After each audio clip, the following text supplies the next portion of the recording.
John Thomas here with Nestpoint Group for your political update this week. I'm seeing some significant issues in the race for Kamala Harris this week. This has been brewing for some time, but it's become fairly pronounced this week. And let me walk you through some of the main challenges I think Kamala Harris is having, which could be signaling a fatal issue for her and a potential loss, and for her, a potential victory for Donald Trump. So bear with me. I'm going to go through the things as a political strategist that are sticking out to me the most. Kamala has now been outspending Donald Trump more than 2-1, sometimes more than 3-1 in some places. Her messaging has stuck. It has been delivered. And so now polling and focus group has a little bit more weight to it because the message has been delivered. And then Team Trump has also had an opportunity to deliver the contrast or the rebuttal. So now the cake is getting a little bit better baked at this point. So we're able to make better assumptions about what the electorate is likely to do and where this race will end up. So first, Kamala Harris is failing to capture working class voters by the margins that she needs to. Her messaging is just not sticking, juxtaposed to Donald Trump, who is capturing a wide swath of working class voters. You simply cannot win these blue wall states, whether it's Michigan or Pennsylvania, for instance, without capturing your fair share of working class voters. Now, why is that? Well, there's probably a lot of reasons for it, but some of the main things is, number one, just a shift to the Republican Party from the Democratic Party since 2016.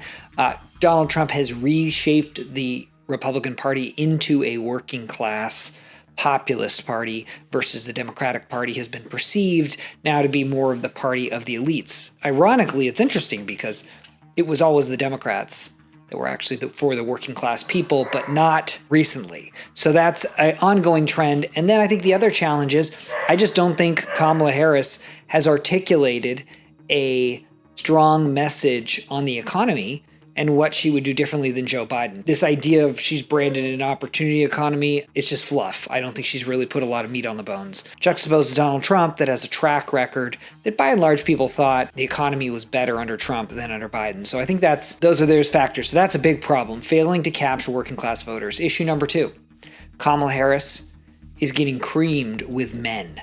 It used to be in 2016 that Donald Trump was doing best with white men, but men overall as a category were split.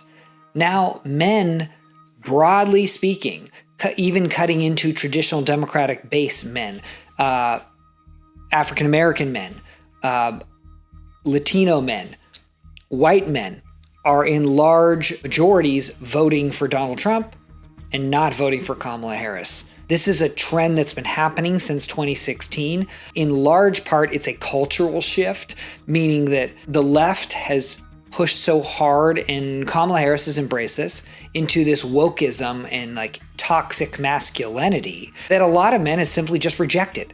They've liked this machismo that Donald Trump projects, this strength that Trump projects, and so this is causing her a major problem. Now, Kamala has run up the score with a group that is now overtaking what was a traditional bloc of the Democratic Party, which were African-American voters. It is women. Women, by and large, particularly single women, are voting Democratic. That's been a trend going on. It's accelerated under Harris. The problem is, are there enough women, particularly single women, that care singularly about abortion to allow Harris to win either the Sun Belt or the blue wall states? And I contend there are not. She can run up the score with that base, but she has to do well with both working class voters and some men. Now, she does have some men voters. Those typically are white with college degrees. Some may crassly call them beta males, not alpha males. The problem is there ain't enough of those to make the difference. So she has to crack into that somehow. And I think Harris has admitted through her actions, she can't capture those people. So what is she doing? She's simply trying to run up the score with white women, and women in general, but white women primarily. And then the last thing I think that really highlighted the problems that Kamala Harris is having this week is her appearance on The View. She has been doing a few more media appearances in largely safe spaces. I think most would argue that The View is a safe place for a Democratic candidate. And she was asked a softball question, I believe, by Whoopi Goldberg that was very striking to me. The question was, what would you do differently over the last 3.5 years than Joe Biden? And her response was nothing. I would do nothing differently.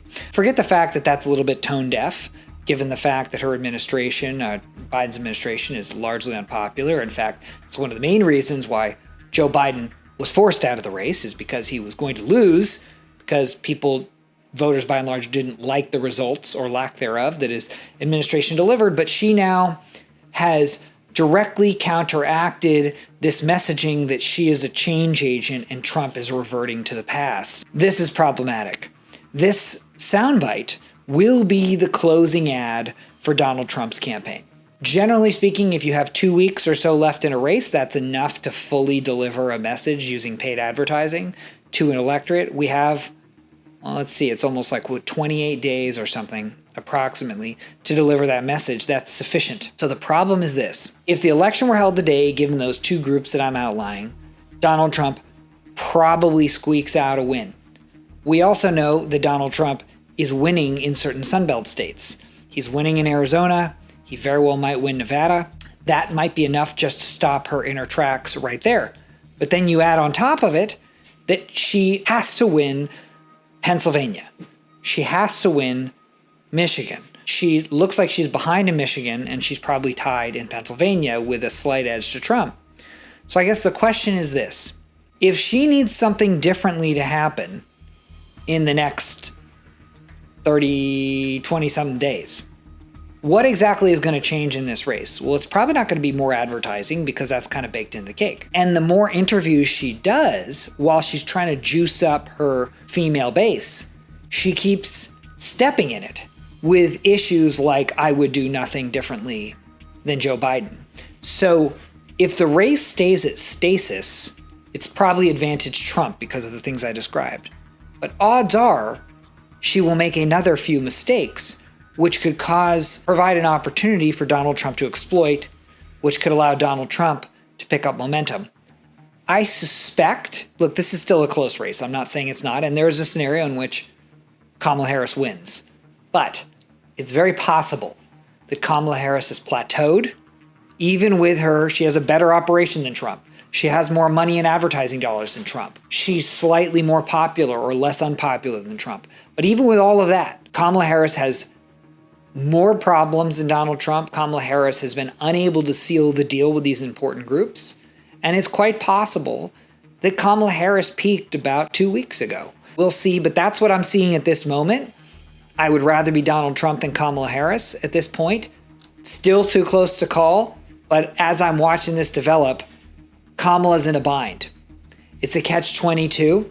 I'm not sure how she solves it or if she can solve it. But then again, Donald Trump can also be his own worst enemy. So it just, the last few weeks will be determinant. But if this race stays roughly at stasis, Donald Trump has the edge at this point. That's what I've got for now. I'll have another update as this race evolves in the next few days. Thanks for watching.